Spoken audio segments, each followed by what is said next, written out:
Sebenarnya Dajjal itu manusia apa bukan? Manusia.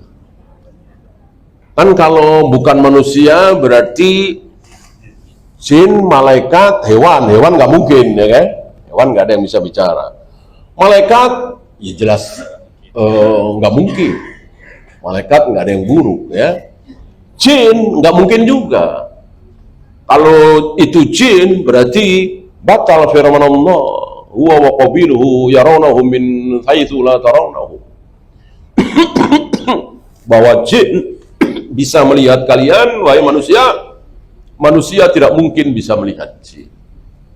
Nah, berarti disimpulkan dengan gamblang bahwa Dajjal adalah manusia. Kalau manusia, siapa ayah dan ibunya? Nggak tahu saya siapa. Ya, orang Nabi nggak ngasih tahu dari mana? Ya.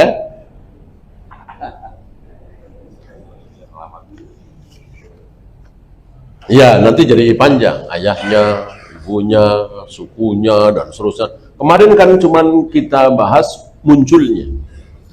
Antara Syam dengan Irak. Hanya itu. Maka apa yang tidak disabdakan oleh Nabi, nggak mungkin kita tahu. Kita hanya tahu apa yang disabdakan oleh Nabi SAW. Terhadap hal-hal yang gaib, sudah kita bahas ya. Jangan kita takalluf. Cukup kita imani apa adanya, ada fawaidnya, kita amalkan fawaidnya, kita nggak tahu, ya sudah. Intinya kita harus mengimani. Kalau kita tiba di masjid sedang azan, sementara jeda waktu sholat lama, apakah kita perlu melakukan sholat tahiyatul masjid? Iya, mungkin karena masih lama, sementara kita sudah qobliyah di rumah, maka duduk. Nah, silakan duduk. Tapi sunahnya sebelum duduk di masjid kan sholat apa? Tahiyatul masjid. Ya. Adapun kenapa Rasulullah tidak pernah sholat tahiyatul masjid saat masuk masjid? Karena beliau langsung sholat. Beliau langsung sholat. Maka seandainya kita datang ke masjid langsung sholat, mungkin langsung sholat subuh, mungkin langsung sholat zuhur, mungkin langsung sholat qobliyah zuhur, ya, maka tidak perlu tahiyatul masjid. Apakah puasa tetap berpahala dan sah jika tidak sholat wajib? Ini aneh sekali, walaupun ada, saya pernah melihat itu. Dia sebulan itu nggak pernah bolong, terus, tapi nggak sholat, aneh sekali. Sangat aneh sekali. Padahal lebih berat mana, sholat apa saum? Iya, jelas lebih berat puasa kan, lapar, haus, ya. Tapi itulah semakin kita yakin dengan firman Allah, sabda Nabi bahwa wa innaha lakabiratun illa 'alal khashi'in. Bahwa salat itu betul-betul berat sebetulnya. Kecuali bagi orang-orang yang dirahmati oleh Allah, yang khusyuk. Adapun sah, tidak ada syarat bahwa untuk sah sholat harus puasa, untuk syarat sahnya puasa harus sholat, tidak ada. Tidak cukup dengan aqimus sholat. Ya seperti orang mengatakan aqimus sholat wa atuz zakah, kan banyak tuh. Mereka menyimpulkan dua-duanya harus dilaksanakan. Maka sholat doang tidak zakat, nggak sah dua-duanya. Zakat doang tidak sholat, nggak sah dua-duanya. Ini bukan kesimpulan yang berdasarkan dalil. Ya. Untuk mengatakan bahwa tidak melakukan amal sesuatu menyebabkan amal yang lain ditolak, harus pakai dalil. Yang ada dalilnya apa? Sholat asar. Meninggalkan sholat asar, betul, bisa menghapus subuhnya, duhurnya, duhannya, hari itu ya. Karena jalannya jelas dari Imam Muslim bahwa Man taraka salatal asar faqad habita amaluhu. Barang siapa yang sengaja meninggalkan salat asar, tidak salat asar, maka hapus amalnya. Amal selama hidup tentu tidak. Kalau amal selama hidup berarti sama dengan syirik dong.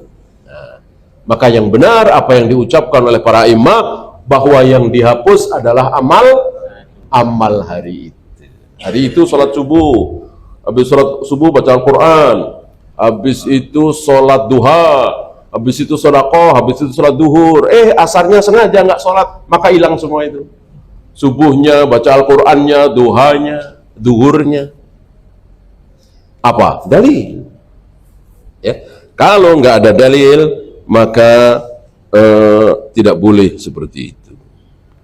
Tidak boleh gegabah menyimpulkan seperti itu.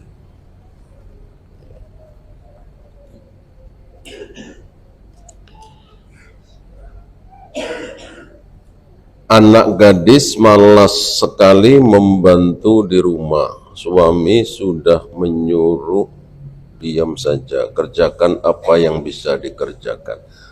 Jangan ya, jangan. Harus dididik. Karena kebiasaan kecil, remaja, itu akan terbawa terus sampai tua. Betul kita punya pembantu, betul nggak ada masalah. Tapi akan jauh lebih baik kalau kita didik. Biasanya kalau TK, SD kan lebih nurut daripada disuruh udah kuliah, udah SMA, kan? Nah, mungkin nyuci sepatu sendiri seminggu sekali, mungkin benah-benah sendiri, mungkin naruh baju sendiri di lemarinya, baju dia yang mana. Diajarkan. Ya. Di samping itu kita nggak tahu. Ya, alhamdulillah kita berkecukupan. Apakah anak kita nanti pasti berkecukupan semua? Belum tentu. Kita tidak tahu rahasia takdir. Maka ajari. Jangan dibiarkan. Dengan baik tentunya, dengan sabar tentunya. Bolehkah bekerja sambil mendengarkan kajian atau murotal? Kalau kajian nggak ada masalah. Kalau murotal yang nggak boleh kalau kita ngobrol, bicara. Kalau kajian kan nggak masalah. Kalau murotal tidak boleh.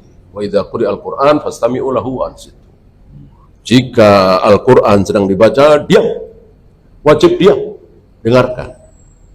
Maka jika antum di mobil berempat, berlima, sekeluarga, jangan nyetel murotal. Ya, kalau mau nyetel murotal ya harus siap diam semua. Kalau kajian boleh.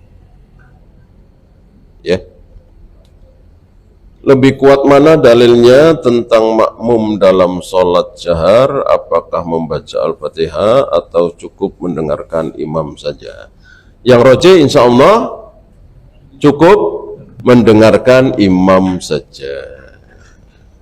Mana dalil? Salah satunya Nabi Musa. Sepertinya pernah kita bahas di majelis ini bahwa Nabi Musa pernah berdoa, ya Allah hancurkan Fir'aun dan bala tentaranya. Di situ ada Nabi Harun. Nabi Harun tidak ikut berdoa, cuman mengucapkan amin. Enggak lama Allah turunkan ayat qad ujibat da'watukuma. Akan aku kabulkan doa kalian berdua. Padahal yang berdoa cuman Nabi Musa. Nabi Harun tidak ikut berdoa, hanya mengucapkan amin. Para imam termasuk Ibnu Katsir mengambil fawaid dari hadis ini. Ketika kita tidak membaca Al-Fatihah tapi kita mengucapkan amin, maka kita dianggap baca Al-Fatihah. Ya, itu saja. Kita siap-siap. Subhanakallahumma bihamdika asyhadu an la ilaha illa anta astaghfiruka wa atubu ilaik. Assalamualaikum warahmatullahi wabarakatuh.